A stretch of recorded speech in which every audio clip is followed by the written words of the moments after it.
Anyone willing to spend close to $300,000 on a vintage Ford Bronco prioritizes feeling. Whether it's a trip back in time to when this classic 4x4 originally appeared or just the unique driving sensation that only a more vintage analog car can provide.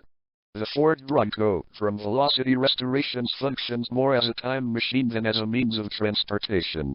Since neither of my parents were alive when this 1970 Bronco went off the assembly line, I shouldn't expect to bond with it easily. I'm also not the target market for a six-figure restomod. It is entirely unfamiliar. However, it's not. Growing up in the south of Puerto Rico, I saw plenty of Broncos and older 4x4s, many of which belonged to family members. Therefore, even as I parked by the ocean in Malibu in a car that was many decades older than me, I was still filled with nostalgia for the entire experience. We must discuss several details before moving on to the driving experience. Velocity Restorations, out of Cantonment, Florida, completely restored and customized this 1970 Ford Bronco.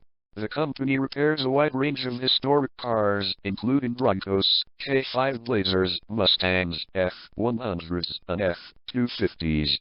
It intends to include the International Scout II on that expanding list in 2025.